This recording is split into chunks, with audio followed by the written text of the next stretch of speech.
시편 107편 1절의 말씀, 제가 가진 성경책은 구약성경 883페이지에 있습니다. 다 찾으신 줄로 믿고 한 목소리로 봉독하겠습니다.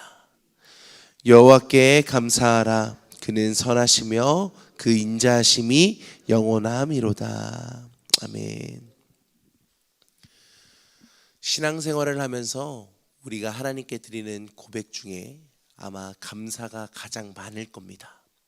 왜냐하면 우리가 기도할 때 하나님 감사합니다 라는 이 고백으로 기도를 시작하고, 또 우리가 즐겨 부르는 찬양 중에 날 구원하신 주 감사, 이 찬양에는 무려 20번이나 감사가 고백되기 때문입니다.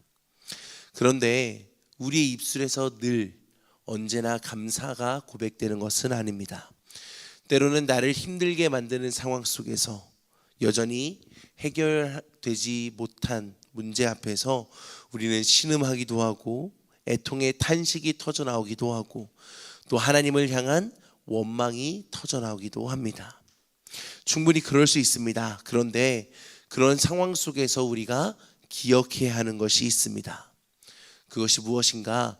우리가 믿는 하나님은 고난으로 인한 우리의 신음과 탄식을 기쁨과 감사로 바꾸실 수 있는 분이라는 겁니다. 그리고 우리가 믿는 그 하나님, 우리의 아픔과 고통과 신음을 기쁨으로 바꾸실 수 있는 하나님께서는 지금도 여전히 우리와 함께하고 계시다라는 것을 우리는 기억하며 살아가야 합니다. 그래서 우리는 어떻게 살아가야 할까요? 절망의 상황 속에서도, 아픔과 애통이 가득한 상황 속에서도 우리는 하나님을 바라보며 살아가야 합니다. 지금까지 나에게 복을 주신 하나님, 지금까지 나의 삶을 이끌어 주시고 지켜주신 하나님을 우리는 바라보며 살아가야 합니다.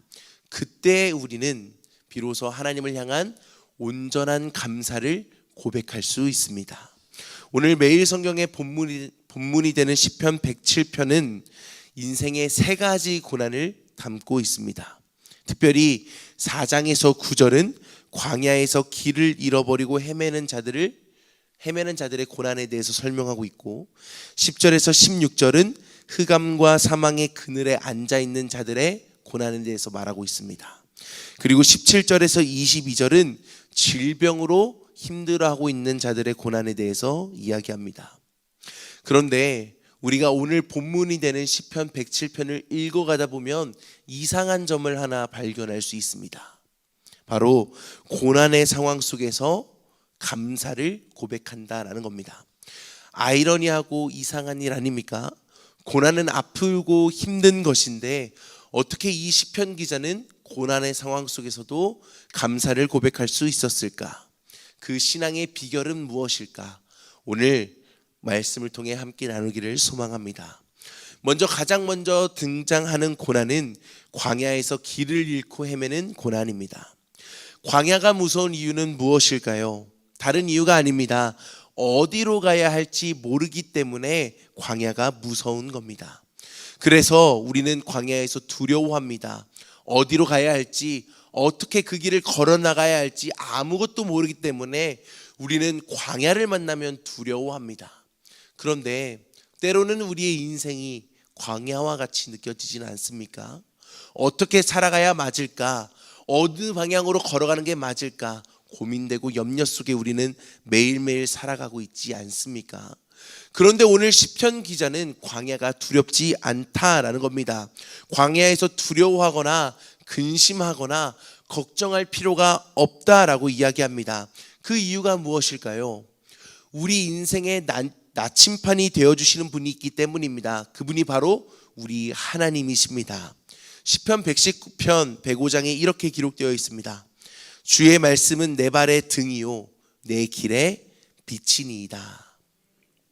광야의 길을 내시고 우리 인생의 선한 목자가 되어주시는 그 하나님의 말씀을 따라가기만 한다면 광야와 같은 막연한 우리의 인생에 하나님께서 예비해 놓으신 길이 열리게 될 줄 믿습니다. 그래서 우리는 광야와 같은 우리 인생의 고난 속에서 두려워하지 않아도 됩니다.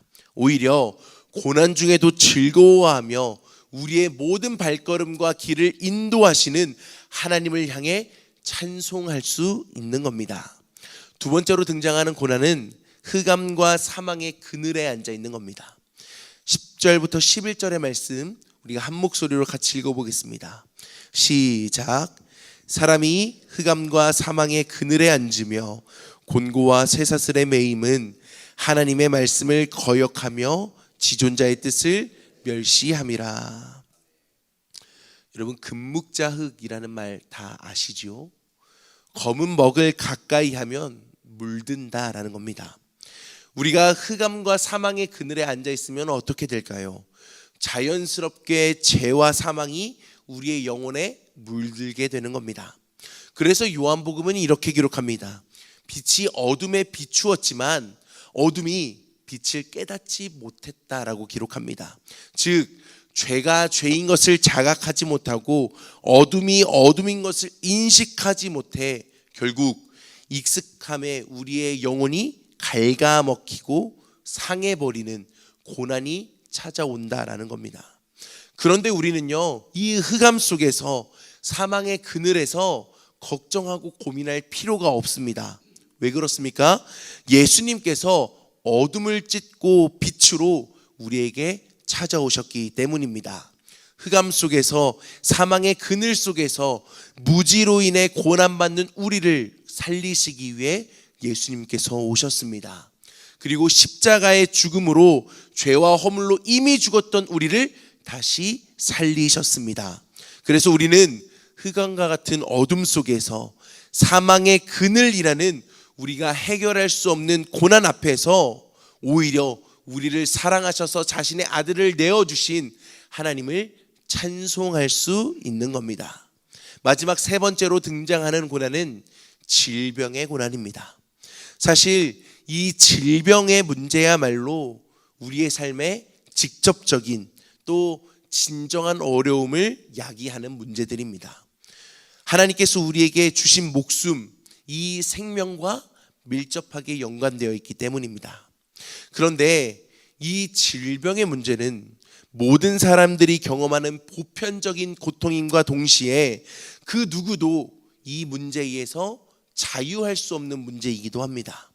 그런데 우리 모두에게 찾아오는 이 질병의 고난, 우리의 스스로의 힘으로 극복할 수 없는 이 문제 앞에서 우리가 어떻게 하나님을 찬송할 수 있을까?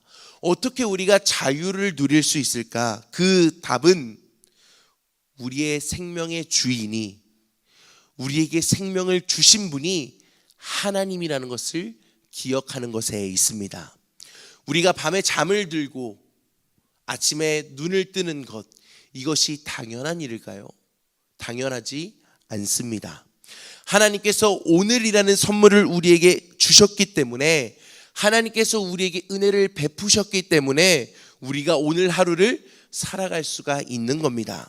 인간의 생사화복을 주관하시는 하나님께서 우리의 인생의 주인이 되시고 또 하나님의 손에 우리가 붙들려 있다라면 우리는 이 질병의 문제, 우리를 신음하게 만들고 우리가 목매게 만드는 이 질병의 문제로부터 우리는 자유할 수가 있습니다. 그래서 우리는 어떻게 해야 할까요? 여호와 라파, 우리의 모든 질병의 문제를 치료하실 수 있는 하나님께 우리를 맡기는 겁니다. 우리의 삶을, 우리의 생명을, 하나님께서 주신 나를 온전히 하나님께 맡길 때 질병의 고난 중에 있는 우리의 기도를 주님께서 들으시고 기억하시고 고치시고 또 하나님의 선하신 뜻대로 우리 모두를 인도해 나가실 줄로 믿습니다. 그래서 우리는 이 질병의 고난 속에서 도리어 하나님을 찬송할 수 있는 겁니다. 하나님, 우리의 주인 되시고 우리의 모든 인생을 주관하시는 하나님께 나를 맡겨드립니다. 나를 통하여 하나님이 영광받게 하시고 나를 통하여 하나님의 이름이 많은 이들에게 전해지게 하옵소서. 라는 이 고백을 우리가 하나님께 올려드릴 수 있는 것이죠. 사랑하는 성도 여러분, 예수님께서는 범사에 감사하라 라고 제자들을 가르치셨습니다. 어떻게 그럴 수 있을까요? 우리가 받은 복을, 지금까지 하나님께서 내게 주신 복을 세어보면 됩니다. 지금까지 살아오면서 우리가 얼마나 많은 하나님께 복을 받고 그 복을 누리며 살았습니까? 하나님께서 내게 주신 복이 얼마나 많고 우리가 하나님께 감사해야 할 제목들이 얼마나 많습니까? 그래서 우리는 그 받은 복을, 지금까지 나와 함께 하셨던 은혜를 돌아보며 우리는 고난 중에도 감사할 수가 있는 겁니다. 지금까지 내 입에서 감사를 고백하게 하신 하나님께서 지금도 앞으로도 나와 함께 하실 것이기에 우리는 지금 당장 우리를 어렵게 만들고 나를 넘어지게 만들고 나를 좌절하고 절망하게 만드는 이 고난의 문제 앞에서도 감사를 고백할 수가 있는 겁니다. 바라기는 사랑하는 모든 성도님들이 주어진 하루 하나님 앞에 온전한 감사의 고백을 올려드릴 수 있는 저와 여러분 우리 모두가 되시기를 주님의 이름으로 간절히 축원합니다. 모든 문제와 상황을 뛰어넘는 우리의 모든 어려움을 완전히 반전시키실 수 있는 하나님의 일하심을 경험하는 오늘 하루가 되시기를 축원합니다. 그래서 결국 우리의 인생을 돌아보았을 때 하나님께서 나와 함께 하셨구나, 하나님께서 나의 인생을 이끌어 가셨구나, 하나님은 한 번도 변함없이 나와 함께 하셨구나, 지금 당하고 있는 이 고난의 문제, 좌절의 문제, 절망의 문제 앞에서도 하나님은 내 손을 붙잡고 계셨구나 라는 이 감사의 고백이 여러분의 입술에서, 여러분의 삶에서 고백되어지는 은혜가 있기를 주님의 이름으로 간절히 축원합니다. 기도하겠습니다. 하나님 감사합니다. 생각해보면 또 돌아보면 하나도 하나님께 감사하지 않은 것이 없는데 여전히 우리는 연약해서 지금 당장 우리 앞에 놓인 고난과 어려움으로 하나님을 불평하고 원망할 때가 있었음을 돌아봅니다. 하나님, 그런 우리의 마음을 돌이키게 하여 주옵소서.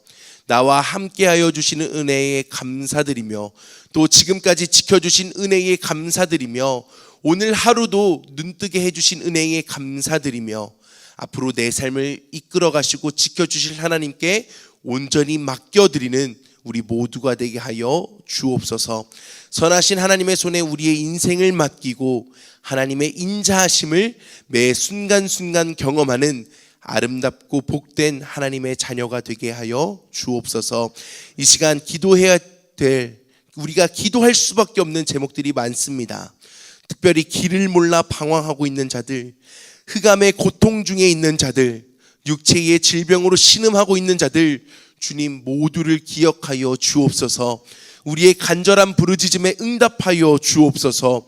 우리의 생각과 상식을 뛰어넘는 선하신 하나님의 일하심을 경험해 우리의 입술에서 하나님을 향한 찬송과 감사의 고백이 끊이지 않게 하여 주옵소서. 그래서 나를 통하여 많은 이들이 하나님을 주로 고백하게 하시고 하나님을 만나는 축복을 허락하여 주옵소서. 오늘 하루를 주님 손에 맡겨드리며 예수님의 존귀하신 이름으로 기도합니다. 아멘. 하늘에 계신 우리 아버지여, 이름이 거룩히 여김을 받으시오며 나라가 임하시오며 뜻이 하늘에서 이루어진 것 같이 땅에서도 이루어지이다. 오늘 우리에게 일용할 양식을 주시옵고 우리가 우리에게 죄 지은 자를 사하여 준 것 같이 우리 죄를 사하여 주시옵고 우리를 시험에 들게 하지 마시옵고 다만 악에서 구하시옵소서. 나라와 권세와 영광이 아버지께 영원히 있사옵나이다. 아멘. 이 시간 오늘 주신 말씀을 기억하며 우리의 입술에서 하나님을 향한 감사의 고백을 이끌어내실 그 하나님께 우리의 삶을, 우리의 모든 문제를 온전히 내어드리는 시간 갖도록 하겠습니다. 우리 시간 각자 가지고 나오신 기도 제목들을 놓고 우리 주님의 이름 한번 부르짖고 우리 전심으로 통성으로 기도하며 나아가겠습니다. 주여!